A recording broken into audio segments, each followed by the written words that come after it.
Louise with louisemckayart, and I'm going through some color palette right now that is really, really pretty. I'm glad you're here, and what I'm going to be making today is this very beautiful green palette for coasters. So let's get started. So I've got my Glidden 6011N eggshell, and this is my pillow paint. I'm going to drop it on here. I'm going to spin it out, stretch it out a little bit.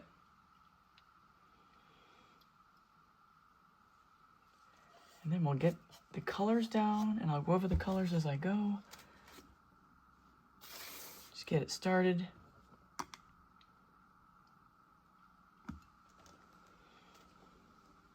All right, this is a really, really pretty color. I have a lot of opaques in this group. This is DecoArt Aloe.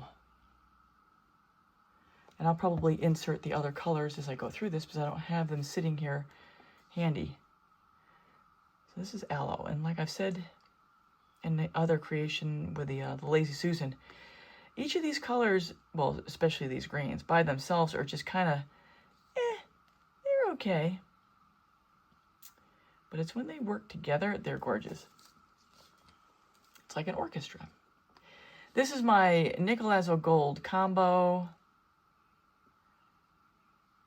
which is my quinacridone Nicolazo Gold from Golden, and Zeus by TLP. My paints are getting a little thick because I've had these for a few days now. So I'll probably need to reconstitute these colors if I'm going to do any more with this color palette. This is my gold combination. DecoArt's 24 karat gold extreme sheen with Golden's iridescent gold fine. If you've watched me, you know I love my Golden. It's a little more expensive, but the paint is reliable and it goes a long way. This is my PPG black, carbon black.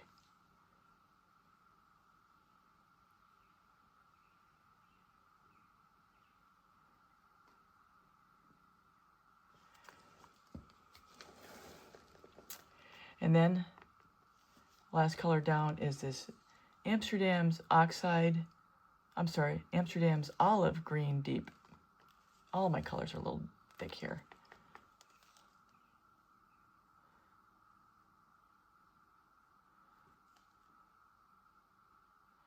I'll get through this set of coasters and then I'm going to have to do something with them. I'll have to probably add a little bit of water to reconstitute these colors a little bit because this is really thick. All right, Cell Activator. New one. This is Amsterdam's Naples Yellow Deep. So I'm going to lay this down and then oxide black on top, and we'll get to blowing this out. And let me tell you something about the blow, and this is something I've never really said. When you get ready to make your blow, go at it with authority. I'll find if I'm in a pansy mood, I go, oh, it just doesn't work. You go in and you go in with the blow and you blow it out. I find that going in with some authority lets the paints know that I'm in charge. Even though they're in charge, I'm sort of in charge for that minute. That's crazy. You got to let them know who's boss once in a while, and then let them do their thing afterward. Now, after all that, I'll probably be shown up. Okay, here we go. Here's the Naples Yellow. And then the black. Here we go. So while I'm blowing this out, I'm going to just point out, I do have an American Floetrol Cell Activator recipe. It's video 141. I'm going to link it above so you can see what it looks like and what the ingredients are. And as I'm blowing this out, I also have another video, 419, that talks all about the art of the blow. I'll put the link to that in the upper right of your screen above. I don't even want to touch that. That looks so good.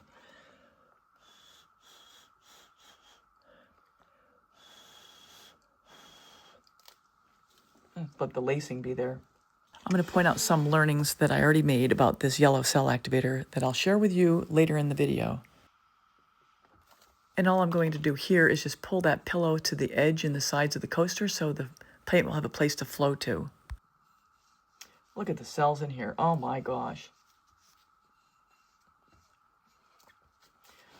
Look at that.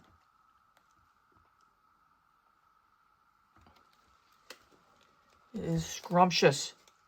So I want to add here, while I have this quiet moment, to check out my description, as I have links to different products I use and also links to other informative videos. Plus I have a 10% discount code for KS Resin. I'm not sure I'm loving this yellow cell activator, but it is something different, so it's kind of cool. Yeah, mix it up. It really came out absolutely stunning on the jar lid that I made. Just gorgeous. I'm going to link that video above as well. I'm just going to keep on going with it. I might swap it out.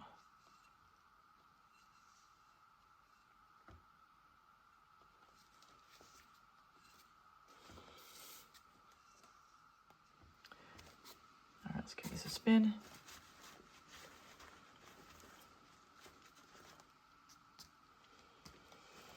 You know, green is such a hard color to work with, to get a good combination. And I've been thinking about it, and I'm just like thinking, oh my God. Oh, this is so pretty. I'm thinking that it's because green is not, it's not a primary color. Green is already a combination of blue and yellow. And also you use black and yellow to make green. So I'm kind of taking a risk here with that cell activator as it is. So yeah, finding the right colors to go with green is often kind of tricky.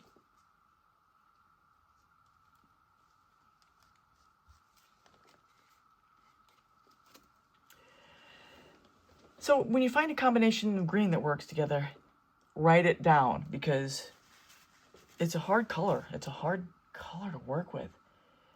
I mean, certainly yellows work with it, and these oranges work with it, and black works with it. Black is neutral. But it's there's not blue, unless you're going teal or turquoise. Then you got the blues that can work with that.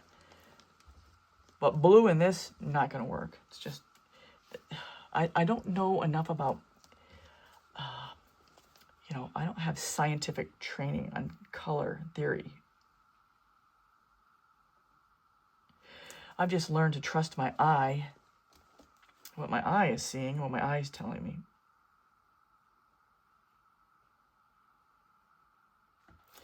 I know when I was a quality manager, we occasionally had fun. We'd take this little test, color. You would have like 100 question test or so, I think. And you would look at two colors together. Oh my God. And you'd have to discern which is lighter, which is darker. I get that little, these corners, you just gotta get to the edge. And I would get 100%. You just see the difference, the slight shading, the slight color difference between two colors. But what you were trying to do is get a match to what they had up there, if I remember right. But anyway, I used to always get 100%. And you want your printing department guys to always get 100%. And they usually did really good. And they always say that supposedly that women have better eye for color than men, although I think that's kind of a silly statement. All right, everybody. I think we're going to call that done. I mean, one more white spot.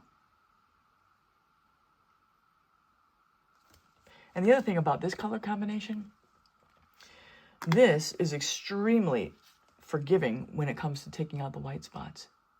It just works. You don't have to fight anything. Oh. So I told you I was going to share a learning, and this is a huge tip. So just to note, the first cell activator you put down is going to be the color that interacts with your first color down. So take a look at that center. What I have is a yellow cell activator interacting with that pale green. And what happened in a few of these is that that yellow turned a lime green in the center. And I already know that that's how they interact, but for some reason when I picked the yellow out, it didn't occur to me that these two were going to be mixing and turning into a lime green. But in this case, it actually works. So I have a little bit of yellow coming out, a little more, and sometimes a lime green. Both work well, but just wanted to point that out to you guys.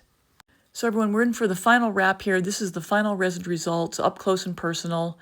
And as always, I always show you my final results so you see that what I created actually dried right and got finished correctly. Here are the resin results. And I think this is probably, if not my best coaster set, probably right up there top 5. So I hope you enjoyed this tutorial. If you're new here, please consider subscribing, hitting the bell and all. You'll get all my latest art tutorials. At the end, I will link a playlist for other coasters so you can see other colors and other creations. And also, please leave a comment. If you have any questions, just leave it in the comment section. A thumbs up, always. I really appreciate that. It's always good for the algorithm. And I think that's all I have for now. Everyone, take care. Till next time.